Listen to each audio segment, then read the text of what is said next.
Welcome to episode 7 of the Black Swan Podcast. Today, we have an exciting panel to discuss entrepreneurship. A quick intro to Black Swan Productions before we begin. We're a Cardiff-based production company creating impactful marketing videos for brands to connect authentically and emotionally with their audiences. Also, we produce original productions such as horror films and upcoming animal welfare content. Our panel for today's episode include Mark Sweeny, founder and CEO of Novo Solutions, Hannah Williams, CEO of the Alacrity Foundation, and Emyr Afan, founder and CEO of Afanti Media. We explore topics like greater purpose in life, the current entrepreneurial climate, misconceptions around why people start a business, and much more. Enjoy the episode and use the timecodes to jump to any section. Okay, so Mark, what is your dream as an entrepreneur? As my dream as an entrepreneur. He's gone deep really quick, isn't he?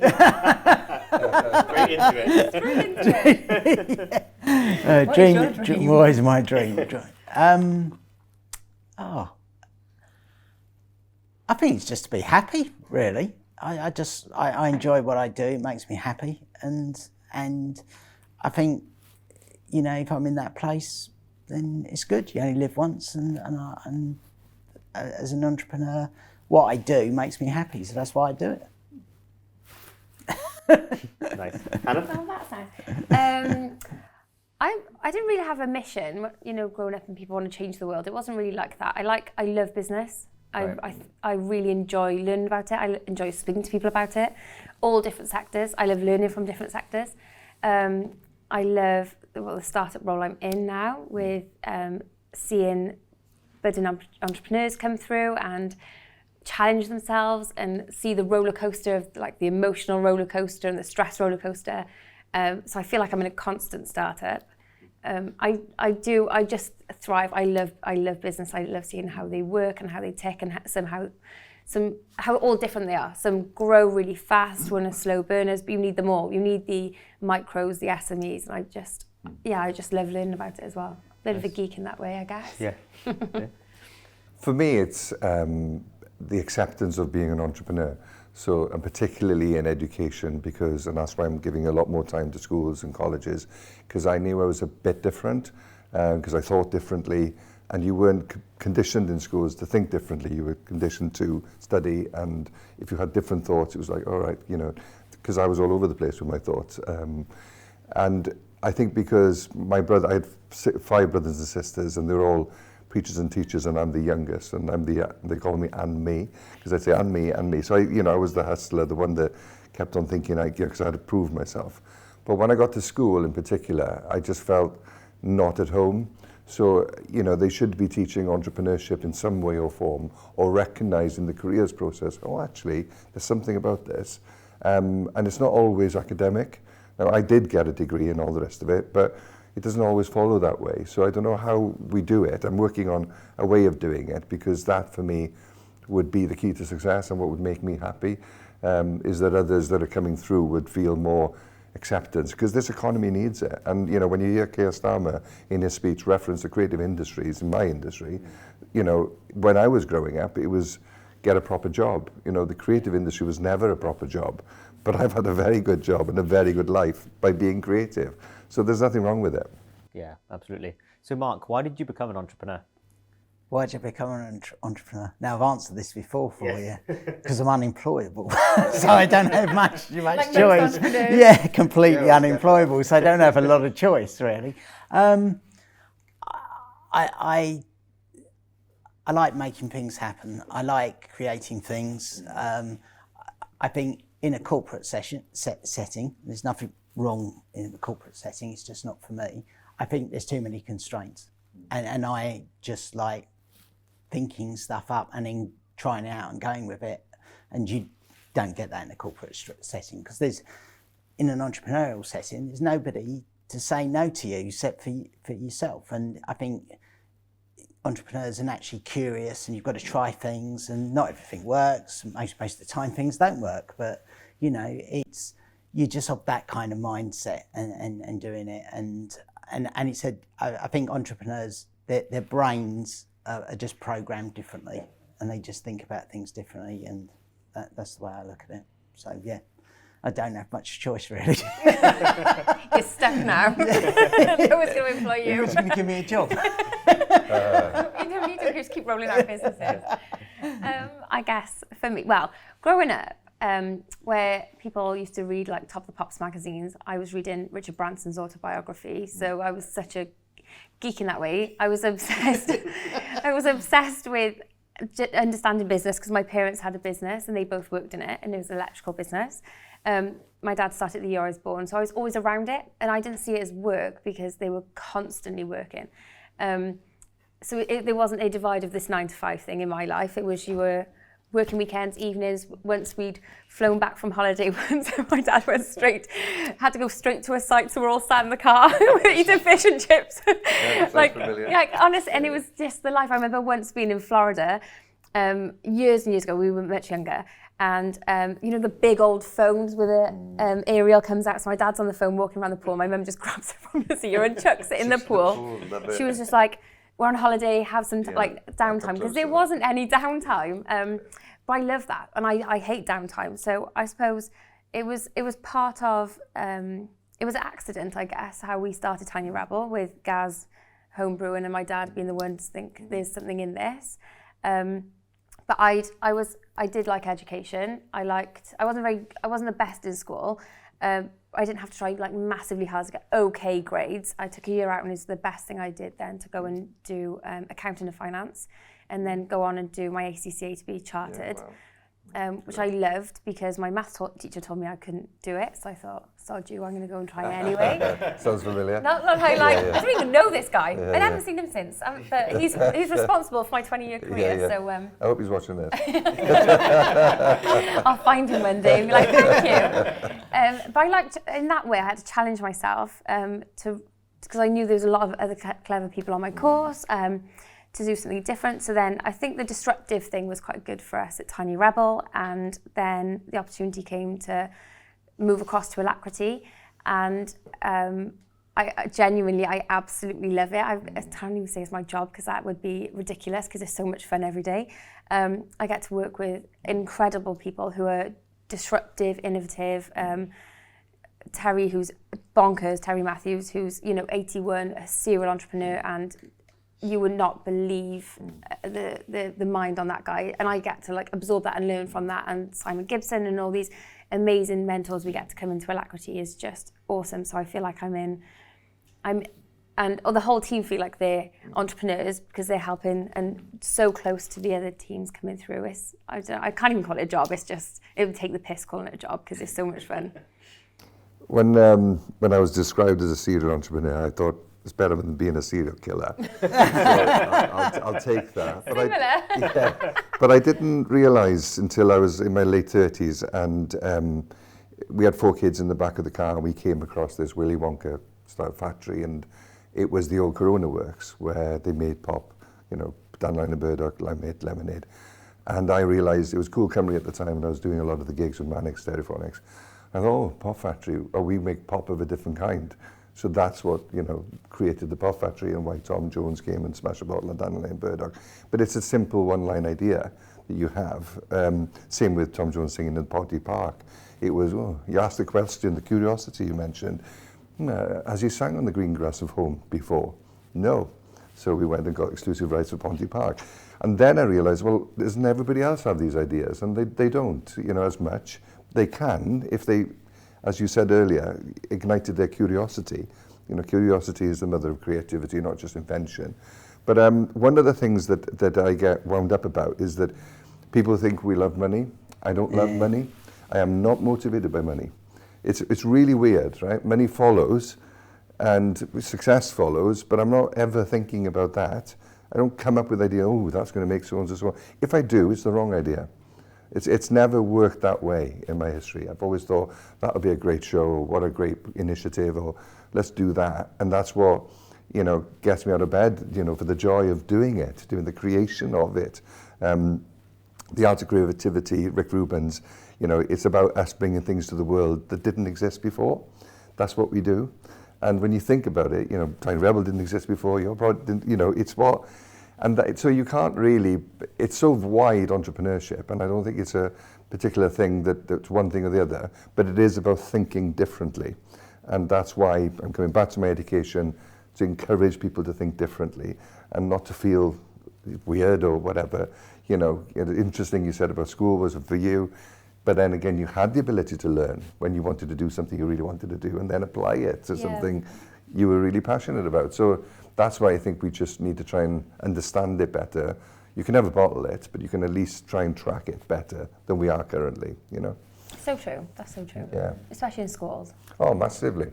Particularly in Wales, I think we've got the Future Generations Act. You know, we're really leading globally with things we're doing. So I think that we could do the same with entrepreneurship. You know, we could say this is a vocation. I mean, you can't say it's a vocation, but you can identify creativity. You know, so creativity is at the heart of entrepreneurship.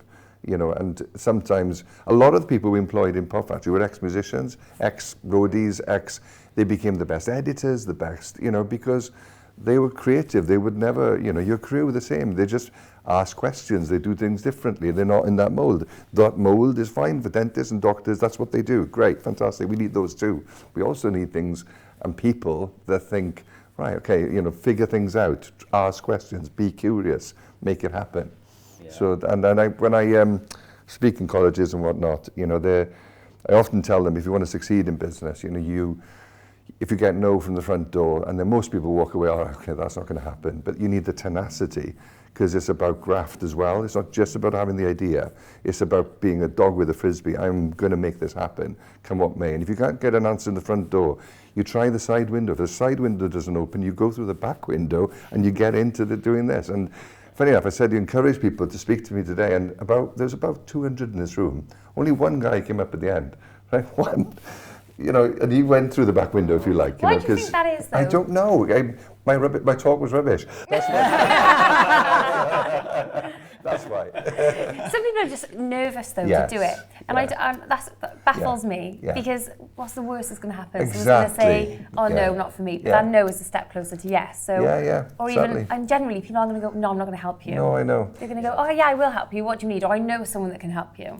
Well, there's a little bit of Welshness in this, okay? Because we're a sort of come from a non-conformist Methodist, you know, church background as a nation originally, right? I have to think about it now, but you're not supposed to boast. You're not supposed to be good at something or do something. There's that natural humility that's got to be there, and you don't push yourself forward. The Irish are great at it. The Welsh, we're not great, you know. And so sometimes when we win our awards, I'm kind of embarrassed. I shouldn't be, but it's so in the same way I think people feel, no, not me. Well, why not you? Do you mean it's not nobody's going to do it for you?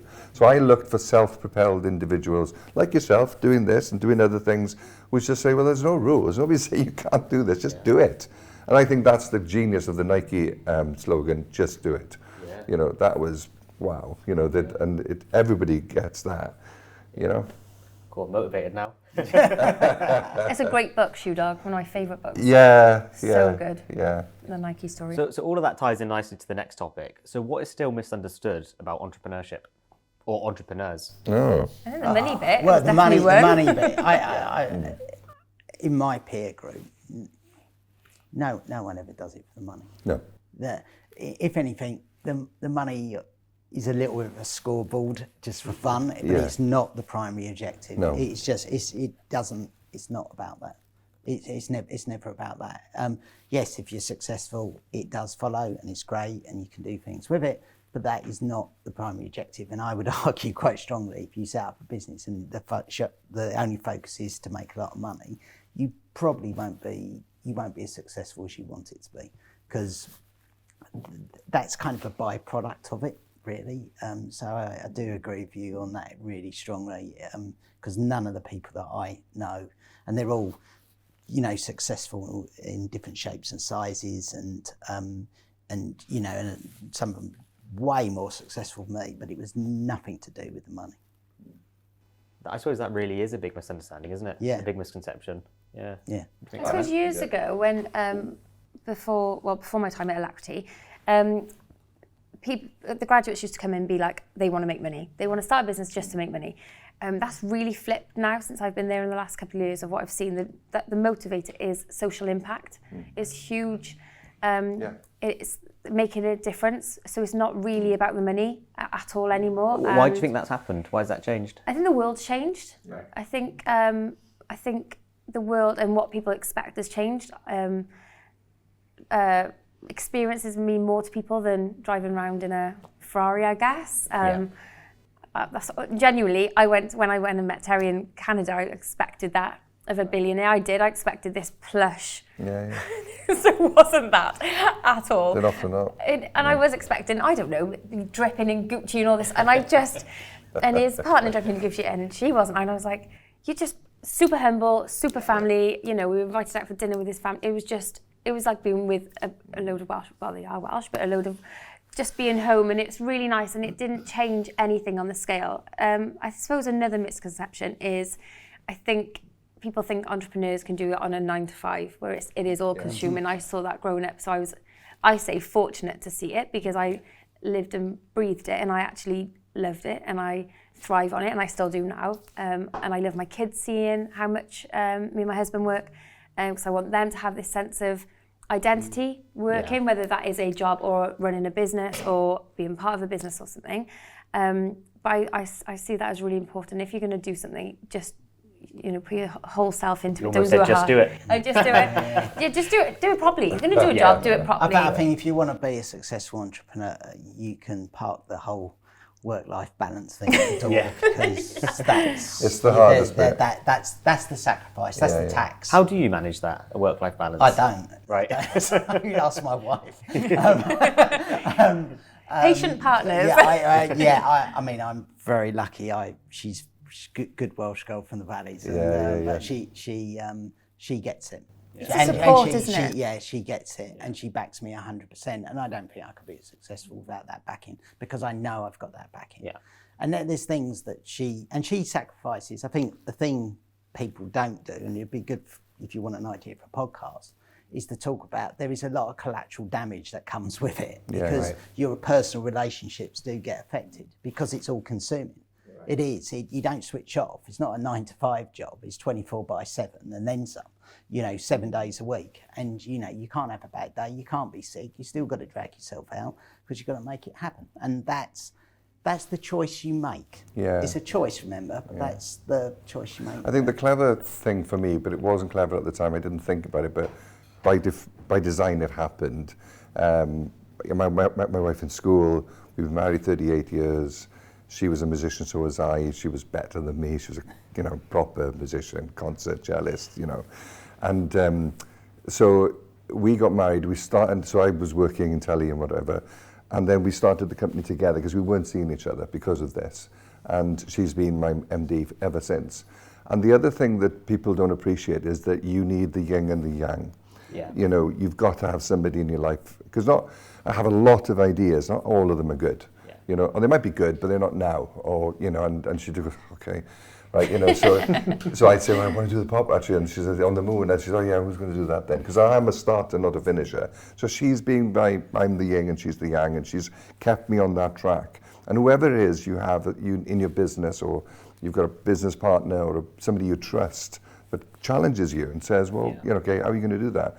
In our house at the moment, it's like an episode of Succession. So my kids have grown up with this, and I've got 4 kids, and 2 of them have chosen to come into the industry, and Oshan and Naomi, and one is on the operational side, one is on the creative, and literally they will be taking the company to the next phase. And they're finding the work-life balance challenging, but they've got a sense of what that should be, because I think when we grew up, it was a lot of, right, you just have to do everything.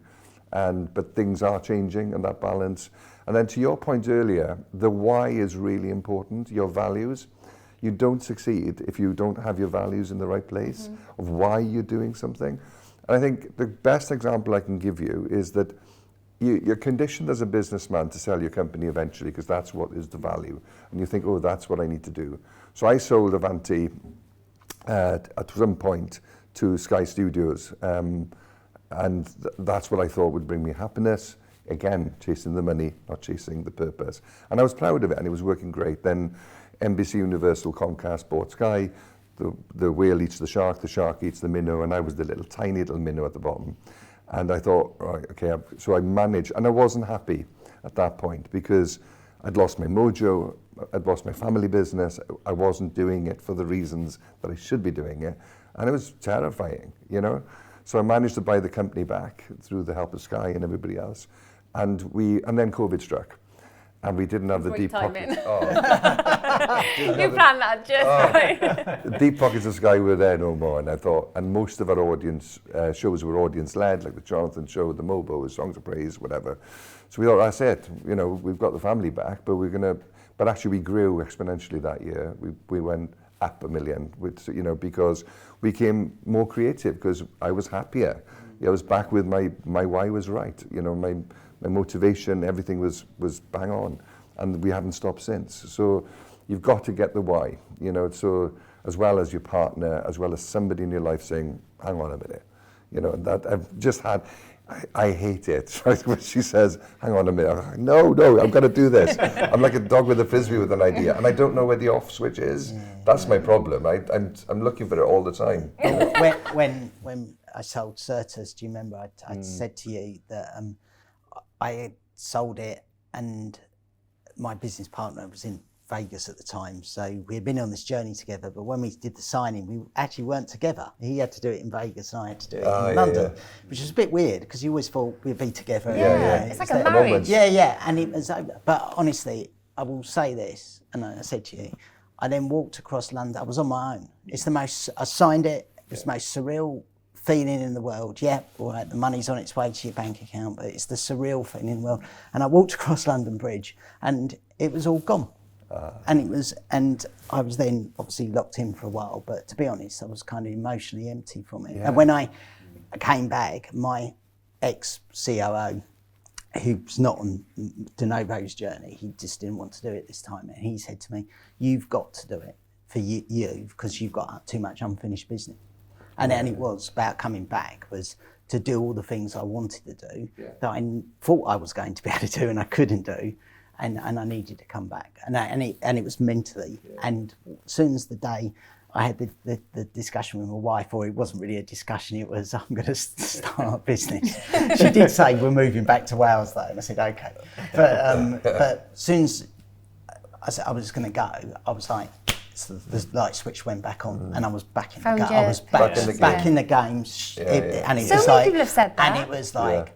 Wow, do you know, it's like this adrenaline rush. So it wasn't even the money. Nothing So many people have said when they've sold the business, I've spoken to a few people who've done it recently, and they've just gone, they've lost themselves for a few months and they've really struggled. I lost myself for 2 years. I was wandering around in the M&A guy walk back to London. The mergers and acquisition guy said to me, he said, are you sure you want to do this? And I was in default mode, I'm going for it, because a lot of family businesses regret it. And I said, yeah, of course, sure, of course I need to do this, but I should listen. And the other thing I've learned to do is to listen, because entrepreneurs can be headstrong, and there's some good people around, to give you advice, to question something. So I do listen more. I mean, I'm at last years of my life, and I'm learning to listen. But maybe listening too much would have stopped me as well. Because it was bonkers what we did with Pot Factory. It's bonkers what we do with loads of stuff. But we do it because, I don't know, something tells me it's going to be good. And that curiosity is driving me. And I've got this condition when I see the thing I'm going to do, I visualize it, and I'm not happy until I do that. I'm in the room manifest doing it. Yeah. It's weird. It's it's the thing though. I think it happens. I'm a firm believer in it. I see it all. And it's like a 3D thing in my head, and I'm not happy until I have that and I'm doing it, and then I get bored.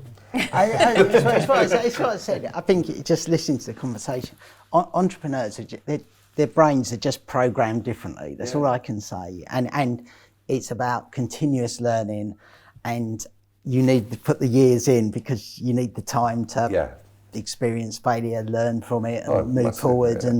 And you're always learning and moving forward, and that's believe it or not, some of the fun of it. But in Wales, you got to accept failure. Americans are brilliant at it. Right. They accept failure as a step towards success. Absolutely. In Wales, it's like, okay, that's it, it's over. No, it's not. Yeah. You've got to fail to succeed and some all people the time. Knew they would. Yeah, knew they'd fail it out. Rather than going, Oh, how can we help make it better next time? When I knew I'd arrived, is somebody was in university with me, and we used to always refer to the lobster pot. That you're the lobster. If you ever look at a lobster pot, it's a fact that one of the lobsters will try and get out, and he's going at the top. He sees the light. He's up there, but it's the other lobsters that pull him down. Right? It's the same with tall poppy syndrome. Tall poppies grow, and then the other poppies will snarl him and pull him down again. And they're both scientific. That's what happens. So to get out of the lobster pot, to have the gumption, they have the drive to say, no, I'm not going to do this, is the key to success in terms of entrepreneurship. Because there's enough doubters, enough people who sort of think, if they knew the sacrifice, if they knew the lack of sleep, the worry, the financial risk, everything that we do. Now, I don't recklessly risk finance. I have I protect the downside. I always make sure that I've got plan B. But and I always say, well, okay, then if you do it, go on, help yourself, fill your boots. Because it's not easy, Do you think that's a problem with the current government, that they're not entrepreneurs? So they're making up policies that aren't entrepreneurial? I knew we'd get into politics at some point. Just a small section. So and also into that, what is the current state of entrepreneurship, I suppose, in the UK and in Wales? Well, I can only speak for the creative industry, which I'm a part of, and Creative Wales are a game changer. I do feel that we've got our act together as a country in filmmaking, in television making. It's never going to be perfect because we're striving again, towards something. Yeah. But if you compare that to when I started in the industry, there wasn't that support at all. Do you mean? So we could do with more, but I do feel now, when Keir Starmer did bring up the creative industry and the recognition, it is a proper job. Yeah. What we do is a proper job. It's not, and I think that psyche is going to take a long time to change. Because by now, nobody's in a job for a lifetime. You can, in any industry, it's all gone. So you might as well get used to it. Freelance work or whatever, piecemeal contracts, it all works towards sustaining yourself. And the ingenuity that you need these days to survive, as you know in your business, is, 24/7. You're just literally, and that's what people in larger corporations don't get, and broadcasters in particular, because they've got the paycheck automatically monthly. How we have to feed those mouths, literally monthly or forecasting or whatever, that reality of understanding what companies are going through. But in fairness, we had this huge test with COVID, of course, and I thought that the government did step up to support. Yeah. So, maybe that wouldn't have been before. But in our industry now, we're in a new transition. We're changing into digital. People are consuming media in a completely different way. And it's going to be survival of the fittest. Those that understand the way that people are watching, programs are going to be different. So we will lose companies along the way. Yeah. Because they won't be able to pivot as quickly as you need to. Luckily, I've got 2 kids coming through. Kids, don't kill me with that. But they get it more than I get it. So I'm blessed that Oshan and Naomi do understand it, and that I'm doing the stuff that I've always done, and they've coming through with backup. I've requested backup. They're in. Yeah. So what are your thoughts, both? Look, we all want the country to be successful. I get disappointed. They haven't got experience running businesses. They haven't. It's really, really clear. And I get disappointed when 99% of the country is made up of SMEs and micro businesses, and they're not really talking and engaging with us. They want to go and wine and dine with Tim Cook from Apple and Reid Hoffman. They're great names and they're very successful people. They're not going to create the growth and the wealth in this country. It's not going to happen. And I think the Treasury is going to learn about something called macroeconomics, So it's going to come, capital, whether it's human or financial, will always flow to the point in the world where it can maximise its return. And unfortunately, it's not here right now. So, have to learn the lesson of macroeconomics. What you got with entrepreneurs is we're a highly creative bunch, and we will always find a way through the problem, whether we're going around the back door or we're kicking in through the front door. So it's, but yeah, it's disappointing because you can see, I've been doing it long enough, you can see how this is going to play out. Personally, I always hope for the best, but I don't think it's going to do what they want it to do, and it will need to change. I think there's still a load of opportunities around. So even though the government might put in stringent changes, mostly tax changes, that don't favour certain sectors, there's always a way, there's always an opportunity in amongst the chaos, I guess. There's still money floating around, and I think for the next couple of years, I'm quite optimistic, touch wood, that there will be a lot of investment going around. I think where I used to think there was a barrier between London and Wales and investment, actually now when I go to London, that's actually not the case. Businesses want to invest in Wales because it's cheaper rent, there's less competition, so there's a huge unique selling point there for us. I suppose the staff costs are probably a lot less in Wales. Yeah, there's that element as well. So there's a lot of, and also if you just step back and look at South Wales, you're about an hour away from a gorgeous beach, which is beautiful in the summer or winter. You know, you're an hour and 40 from Newport on the train. If the trains were a little bit better, but that's a GWI issue. We can bring them on next time. But you know. So it's super easy to commute. You know, there's been times I can't even get across London in that time. So it's a totally different time. I have read a lot around now. I was born in 1986. This is the worst sort of time to have been born, and this most difficult, because if you look at a salary now, it's like 10 times what you need for a mortgage. We're way back when my dad was my age and my parents were my age. You know. It's still building a business, but it was a little bit, they'll probably argue it wasn't easier, but it was a little bit easier on times. So it is difficult, but there's such opportunity, whether that's a small business, a micro business, which I think is they're still entrepreneurs, whether you're running a business with 100 employees, 1,000 employees, 1 million employees even, they're all entrepreneurs. They're all doing something to start, solve a problem or be innovative, and I still think there's huge opportunity in that, and I think there's more so now in Wales. Yeah. I think that if I was in government, I would be looking to find entrepreneurs of form and track record and look at them and think, right, what do you need? We need to get the economy to here, what do you need? And resource and make it easier for people like yourselves to, right, okay, we'll help you there.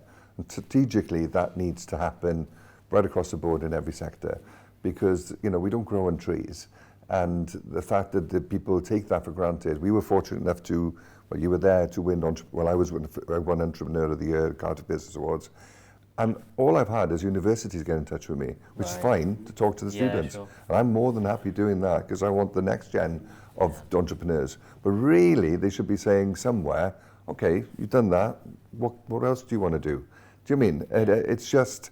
But that bit doesn't happen. Right. So we could fast track a lot of things or advise, or, you know, I'm more than happy to look at a number of business plans or people and think, right, they've got it. You know, it's just, you know, I can literally, I know this sounds ridiculous, but I can spot an entrepreneur when they walk through the door, you know, and it's like, yeah, okay, there's something about it, you know, I don't know what it is. And it's not about confidence. It's about, you know, you speak to them and the passion and the sort of driven, you know, they're sort of the tenacity that you need to get through the house, to get through the back door, the front door, whatever, you know, and that's where, because they need both things, the idea. I always think it's like a horse and the jockey. You know, you can't win the Grand National. The horse is the idea, the jockey is, you know, got to get him across that line. And those two key qualities are what gets you where you need to get to. Yeah. So what do you think is... how could the education system be better at teaching entrepreneurship? Why does it tend to avoid entrepreneurship? I think it needs to recognise creativity. I think that, you know, there was a brilliant Horizon documentary which kind of depressed me for a while, that they studied brains. An analytical brain that's an accountant or whatever, process-driven, was highly wired and very tightly wired in the brain. There was not much synapses connecting. The creative brain got less wiring and a lot of bouncing off the sides, right? And the bouncing off the sides is the bit that brings the idea, the eureka moment, okay, I get it. That's the difference. Yeah. Now I'm married to somebody with the other brain, so I see it every day. And I need that brain because it thinks differently to how I do. So it's a physiological thing. I'm nurtured as well. I was saying to you how I grew up always kind of having to prove myself. And that's what made me what I am today. So it's a number of factors you need to, you know, and we were poor. You know, as simple as I wanted to get, you know, why did Mannix, you know, write, you know, libraries give us power, or you know, stereophonics, just enough education to perform. They were all trying to get out. Do you mean? And that's what it has to drive you as well, to want a better world, to want a better place. And I've always wanted that, you know, and I want it for Wales as well. Yeah. I think where government can help is, and you're not going to solve this overnight. Any government's not going to solve this overnight. But the education system's pretty much stuck the curriculum in the 60s. I mean, I have to say, the cynic in me and says, you know, we listen about mental health and all of this. So what do? We put our kids under incredible amounts of pressure. My two boys are just doing, one's done his A-levels, he's just doing there. And we put them through this incredible amount of pressure, and then on a hot summer's day, we're going to shove them in an exam room and put them through all these exams, and, you know, you've got to come out with a certain level. And everyone hates exams. And it's nonsense, really. Yeah. It's there. Yes, there are certain career paths that you need more academic discipline and there, but for the majority of roles and the things that are developing, you need a certain level, and it's not necessarily 3 A stars because nobody asks about it. You know, and you need that. Education isn't, yes, there's maths and there's English, but there is business acumen, it's confidence, you know, being able to present to people, soft skills, all of those things there. Now, we do a lot of stuff with schools, and it's a big area for us, and we see it. And one of the reasons we came to Wales was that we saw, having worked down here for 20 years, was there was a massive untapped talent pool. And so we went to, well, colleague went, we kind of just rocked up and said, who's doing technology courses this year? We've got degree apprentices. So I'm really passionate about that. I think the degree apprenticeship scheme is brilliant. It really is good. And, you know, the Welsh Government's put its money behind it, and I hope it continues to do that, because that's giving young people opportunities perhaps they wouldn't necessarily get. I mean, it doesn't make any financial sense at all. Go to university and come out with 70 grand's worth of debt that you can't pay off. You know, you might have had a good time drinking beer, but, you know, you can be a degree apprentice and still drink Tiny Rebel. There's the plug. There's the segue. So, you know, I think, you know, education, the way we, and also because what we're asking the teachers these days, it's not just education, they've become like social welfare centres. And then, by the way, if you can do a bit of teaching, do it in the afternoon, because, you know, we've put so much pressure and stress on them. You know, we do work with schools in areas like South Croydon, which is not a great area to be, and a lot of kids haven't had breakfast in the morning. You know, you just get some food inside them first before you, and the schools are having to manage that. And there, so, but the education curriculum and creating the opportunities, because what's coming out of the education curriculum isn't kind of fit for business in the 21st century. And there's only so much, you know, SMEs and entrepreneurs can do. None of us can really fix the whole system. We can do so much, but it needs a bigger thing. And as I said, to be fair to the government, you are not going to fix that overnight. It's going to take 10, 20 years. But you know what? It would be good if we could start to change the direction. I did see a picture the other day, and it had a giraffe, an elephant, and a fish, and like a monkey. And they were like, all of you've got to climb that tree. And it was that's a great picture, the analogy of the school. So you're all going to, all these children, all of you climb that tree. And they were like, well, I don't want to, I don't know how to, or, you know, and it's, how do you do that for exams? It's just sometimes not viable. I don't know, I just think if we start somewhere, it's a better place than not starting at all to change things. I'd like to, but it's also what you see at home. So if you see your parents working and you see your parents starting a business, you're naturally inclined to go, I've seen that, and you've absorbed half of the battle. I went to a primary school the other day, you know, and it's, we're trying to help by getting the kids Christmas presents because they weren't going to have any through Alacrity. And it was heartbreaking to know when they're going home, they haven't got pyjamas to wear to bed.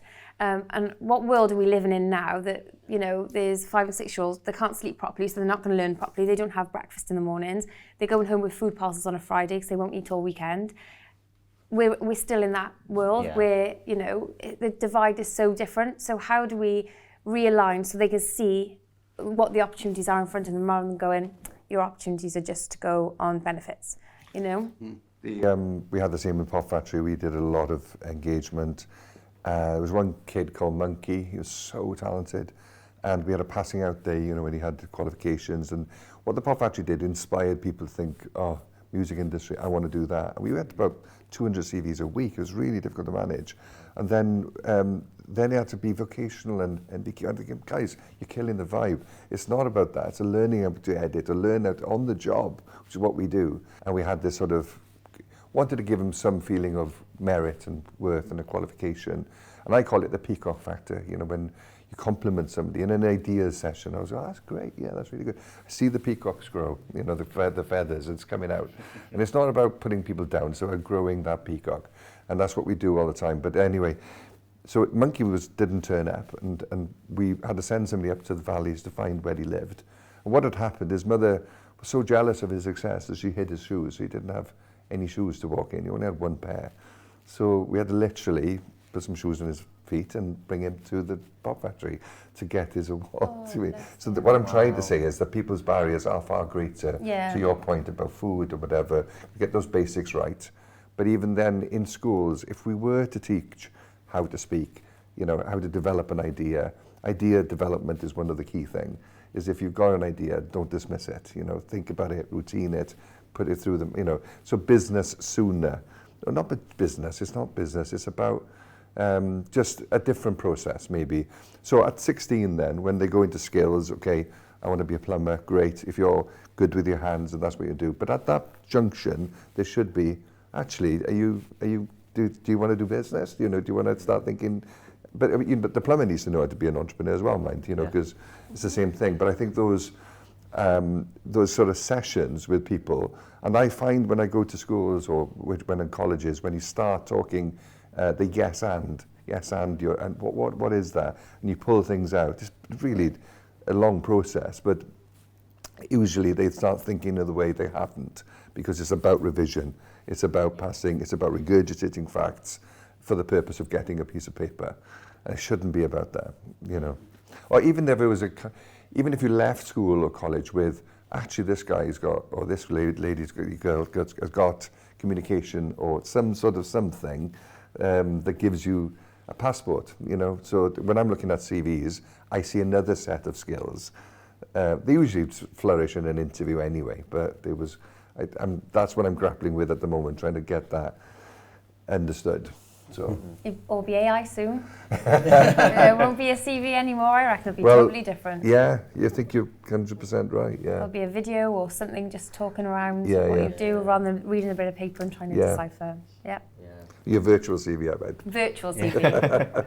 So if you're all starting a business from scratch right now, what would be the kind of core fundamentals? For instance, building a strong brand. Well, just a bloody good idea. You start there. You've got to be able to say in one line basically what it is, and that's where, and the right financial backing. You're not going to do it without it costs money. So either somebody behind you or the government or Alacrity, of course, but that's what and routine it well with people, so you know you should know what the first 3 years is before you start something. Basically, I don't know if you agree, but. Yeah, I mean, you need to think things through, and going back to earlier points, talk it through with lots of people, get an understanding, test your ideas. Yeah. You don't necessarily have to agree with people, you probably won't, but be open-minded that you can listen to people and just try and see it from their perspective, because you're probably you're trying to sell something, and you're going to come across that type of person that you're trying to sell to, and they're not going to buy it. So, and while you're doing that, you're figuring out how to go around the back door. But I think talk to lots of people, get input into it. Don't overanalyze it, overthink it to death, but be open-minded about it. You don't need to necessarily come up with a unique idea. 6 billion people on this planet? The chances are someone else has thought about it. But you can do there's lots of things you can learn, and you can see going around. There's lots of tricks, especially like ideas that have worked in certain industry sectors that you can repopulate in a different industry sector, and you know things like that. And sometimes some of the old ideas you can bring back because it's cyclical. With a slight modification. Yeah. And so you don't need to think like generate a brand new idea or something from there. I think, you know, the key thing to me is whatever you do, if you are not passionate about it and you don't have a fire in your belly to do it, right, you're not going to be able to convince anybody else. So you've got to be passionate. You've got to convince people to come and work for you. And any entrepreneur tell you, you get smarter people around you than you are to help you. You might have the vision and the direction of where you want to go, but you know, you're never going to get there on your own. You've got to convince people, so you need to be passionate about it. And you obviously need to know how to sell, because you've got sellings there. That's a skill they don't teach in school. That's massive. They never teach how to sell. No. And you need to be able to sell, how to convince somebody, and as well, you know, grit, tenacity, they're kind of in your, you know, if they're not in your DNA, you've got to find it from somewhere. But I think you've got to be passionate about it. And if you're not passionate about what you want to do or what you think you want to do, then definitely don't do it, because you won't get there. Yeah, that selling bit's really important. Global, I think we don't think global enough in Wales. I think we should think bigger. We always think Wales is the centre of the universe, but actually, what's the... There's no barrier. I thought that was the principality. There's no barrier to selling in India or Australia. You know, like there's a big old world out there, and your product will be equally. You just got to work out how you get it there, or how you service it over, you know, in that location. So selling is really important. I read a wicked book called Never Split the Difference. Yes, I love that book. It's a fantastic book.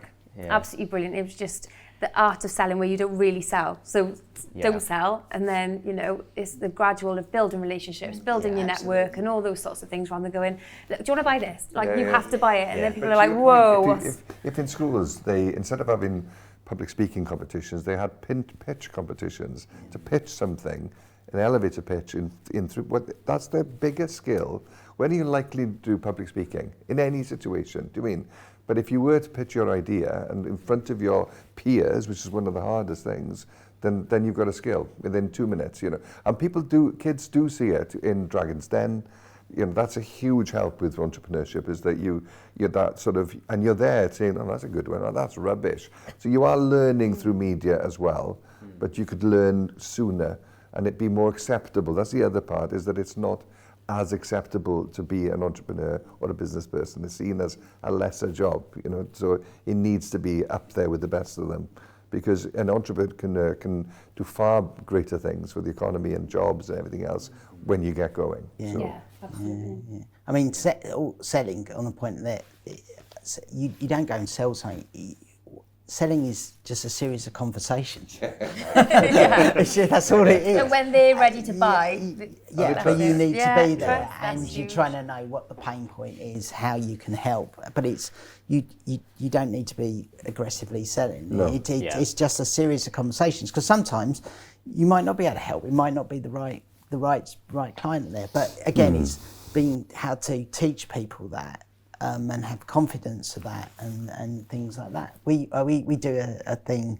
We did it this year. I was teaching some of our apprentices about selling. Now, they're not in business development roles, but the way I did it was I got a clip of Only Fools and Horses in the marketplace and ran that. And I said, we watched it and had a good laugh about it. And I said, right, now let's break this down. So that he stands on the box. He's trying to get the crowd together. So the point is, you're trying to get people interested in what you're trying to say, and you break down the pieces, and it's quite funny. But you've got to, again, that's just trying to find bits I've had to learn, is how do I find different ways to communicate with younger people. The only problem with that was that none of us seen Only Fools and Horses. So I sat there and said, right, you're home for this weekend. There's about 8 series. Starting series 1 and go all the way through. You'll be Del Boy at the end of it. Del Boy at the end. But it's you've got to find different ways. And it's skills like that, and the ways you teach, I think,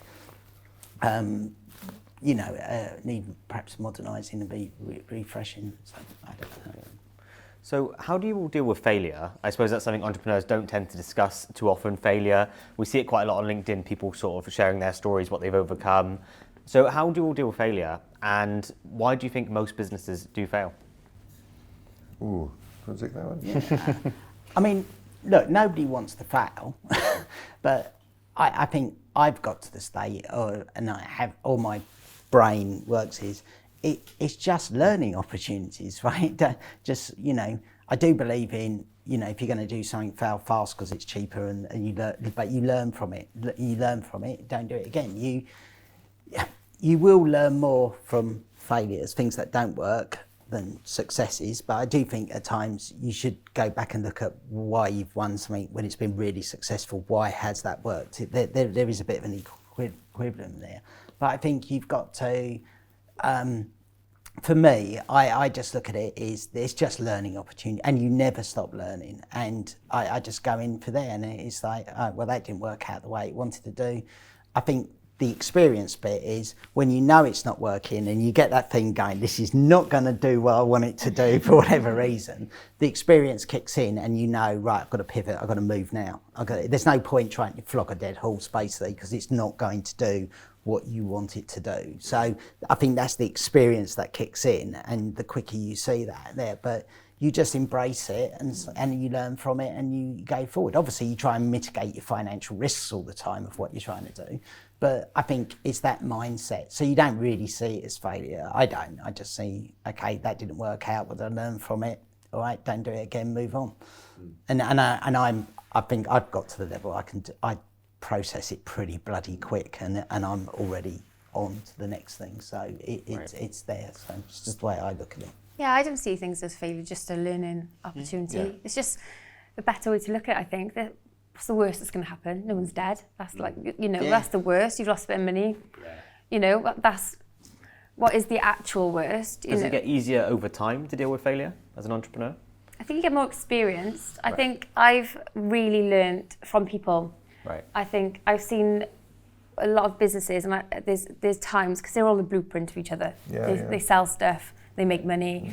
That every business does that, and so it should be trying to strive to get the best revenue, and I think give back in corporate social responsibility is really important, and I don't think profit's a bad word. I think it actually should be celebrated, and and that can be shared in different ways.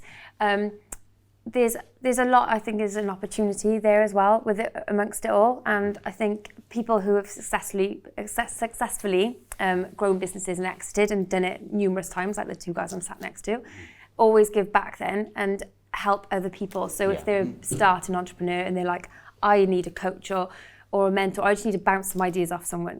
I can't imagine it's never happened to me, genuinely, where I reached out to Al Barrett, who had Grenade. I was like, can I just have an hour with you? And we're 3 hours later, we're still on a call, bouncing ideas off. I'm in a totally different sector to protein bars, but the synergy between the two, and he sold his business for a great whack, and why on earth would you want to speak to Hannah, the CFO of Tony Rebel? It's just ridiculous, but he absolutely did. Loves and there's giving back. no way. There's people that always give back, and I learned more from him, from Phil Dorr, who was the CFO of Gymshark, from a few conversations. That was a great talk, by the way. He's phenomenal, and I learned so much, and I absorb all of that from conversations with these guys. You just learn very quick. I read a lot. I read a lot of entrepreneurs' journeys. I'm very close to some very successful entrepreneurs like you are, because I look to them and their story. I'm fortunate that I haven't experienced much failure. I think that's more tribute to my wife, because she steered me away from something in the time before it became an official thing. Before you burn yourself. So it's about pivoting. So you can see things not quite going, or so maybe just tweaking sometimes, an offering or whatever. The thing I struggle with most is, and I say this I don't say it very often, but you can't graft vision on people who haven't got vision. So sometimes when you can see something, and I've told you about my visualization of something, and if I can't persuade someone to see the same thing because they're not built in the same way, that rejection I find hard. Okay. Because, and what's become easier, because I've got a few things that I can point to and say, well, that worked, do you mean, and all the rest of it, it's got easier But then when I come against it again, from people that haven't got that skill set and are in a position of power and means, and you're thinking that's the frustration that I think, you know, if you only knew where we could go, but you're making the process so slow. I think exactly that. Failure is also a missed opportunity. I still see that as a failure. If people are moving as fast, and sometimes I move so fast and I've got to slow down. Can you just hurry up? But you've got to sort of readjust. That makes me smile because I always say you can't sell to an irrational person. and usually you go in and sometimes you go into something and you go and you know you get that gut feeling going, oh, this is not going to go well. It's just like it's just that moment. But it's you just pick up on it. But I do agree with that. It's very it's very, very difficult for when somebody can't make that jump. For whatever and then reason. I feel that failure. And you can't but help I haven't been able to get that person to see what I can see, because I know it's going to be successful. And it's not a cockiness, it's just a knowledge of 30 years of doing this.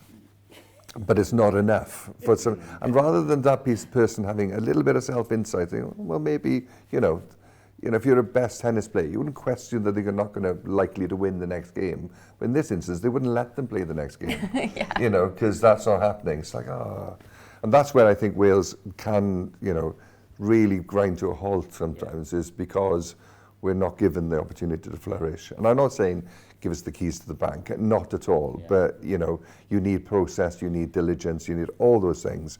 But you also need, you know, there's the three of us, right, will have a champion. Several champions in our lives that said, actually, that person's got it. I'm trying to do it to a few people that I know now, saying, right, okay, I'll help you. Do you mean? And that champion is essential, because when you are low, you go back to them and you say, is it me? And I said, no, it's not you, it's them. You know, so it's like a relationship. I know what I was going to say. So I'll just ask one final question just before it runs out. Who are your entrepreneurial role models? Frank Holmes. Okay. I absolutely, if anyone knows how much I love that man, it's ridiculous. And Richard Branson, I think he was really cool growing up.